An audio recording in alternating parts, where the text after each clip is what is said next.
नमस्कार। कभी सोचा है कि कोई देश असल में स्मार्ट और इनोवेटिव कैसे बनता है? आज हम इसी बड़े सवाल की तह तक जाएंगे।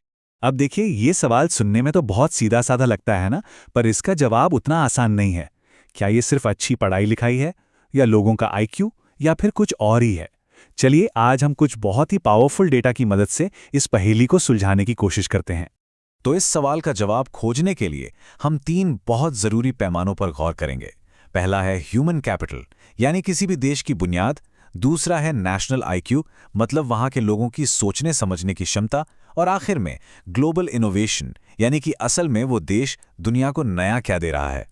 तो चलिए शुरू करते हैं सबसे पहली और सबसे जरूरी चीज से, वो नींव जिस पर किसी भी देश का भविष्य टिका होता है, उसके अपने लोग।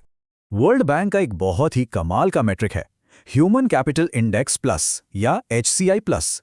अब ये सिर्फ पैसे या इकोनॉमी की बात नहीं करता, ये इस बात को मापता है कि आज पैदा होने वाला कोई बच्चा अपने पूरे जीवन में अच्छी सेहत, अच्छी पढ़ाई और अच्छे काम के मौकों के आधार पर कितनी काबिलियत हासिल कर सकता है। ये एक तरह से किसी देश के भविष्य की क्षमता का एक्सरे है।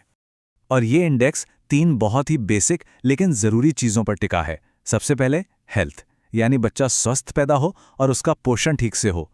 फिर एजुकेशन, मतलब वो कितने साल स्कूल जाता है और वहाँ असल में सीख क्या रहा है। और आखिर में एम्प्लॉयमेंट, यानी काम करके वो अपने स्किल्स को कितना बढ़ा पाता है। इसका एक बेहतरीन उदाहरण यहाँ दिखता है। वियतनाम और दक्षिण अफ्रीका की इनकम लगभग एक जैसी है, लेकिन वियतनाम का ह्यूमन कैपिटल स्कोर कहीं ज्यादा है, पूरे 41 पॉइंट ज्यादा। इससे एक बात साफ हो जाती है कि देश की तरक्की सिर्फ पैसे से नहीं होती, सही नीतियां बनाकर अपने लोगों पर इन्वेस्ट करना कितना बड़ा फर्क ला सकता है, ये उसका जीता जागता सबूत है। और इस मामले में कुछ देश तो कमाल ही कर देते हैं, जैसे कि जापान, जिसका स्कोर है 284। ये दिखाता है कि उन्होंने अपने लोगों की हेल्थ, एजुकेशन और भविष्य की प्रोडक्टिविटी को बेहतर बनाने में कितना जबरदस्त काम किया है। ये एक तरह का बेंचमार्क है कि क्या हासिल किया जा सकता है। तो ह्यूमन कैपिटल की नींव तो हमने देख ली, अब चलिए दूसरे पैमाने पर चलते हैं, नेशनल इंटेलिजेंस। यानी कि ये जो क्षमता बनाई गई है वो सोचने समझने के स्तर पर कैसी है। और जब हम नेशनल आईक्यू की रैंकिंग देखते हैं तो एक पैटर्न बहुत साफ नजर आता है। टॉप पर ज्यादातर पूर्वी एशियाई देशों का दबदबा है, जापान, ताइवान, सिंगापुर, हांगकांग, चीन। लिस्ट में ये देश सबसे ऊपर हैं। हाँ, ये बात भी सही है कि सबसे स्मार्ट देश कौन है ये तय करना बहुत मुश्किल है। जैसा कि वर्ल्ड पॉपुलेशन रिव्यू कहता है, क्या हम सबसे पढ़े लिखे देश को स्मार्ट माने या फिर सबसे ज्यादा औसत आईक्यू वाले देश को? ये एक जटिल सवाल है और एक्सपर्ट्स के बीच इस पर बहस होती रहती है। अगर हम जापान का ही उदाहरण लें, जो कि टॉप पर है, तो रिसर्चर्स का मानना है कि इसका ताल्लुक सिर्फ स्कूल से नहीं है। वहाँ की संस्कृति में ही सीखने को, टेक्नोलॉजी को और लॉजिकल सोच को बहुत अहमियत दी जाती है। ये चीज़ें उन स्किल्स को और मजबूत करती हैं जो आईक्यू टेस्ट में परखे जाते हैं। ठीक है, तो एक देश के पास काबिल लोग भी हैं और उनकी सोचने की क्षमता भी अच्छी है, पर सवाल ये है कि क्या वो इस क्षमता को असली दुनिया बदलने वाले नतीजों में बदल पा रहे हैं। यहीं पर हमारा तीसरा और आखिरी मेट्रिक आता है, और वो है ग्लोबल इनोवेशन इंडेक्स, यानी GII। ये इंडेक्स सिर्फ बातों पर नहीं बल्कि एक्शन पर ध्यान देता है। ये देखता है कि कोई देश रिसर्च और डेवलपमेंट पर कितना खर्च कर रहा है, कितने नए पेटेंट फाइल हो रहे हैं, वहां से कितना हाईटेक सामान एक्सपोर्ट हो रहा है, मतलब इनोवेशन का पूरा इकोसिस्टम कैसा काम कर रहा है।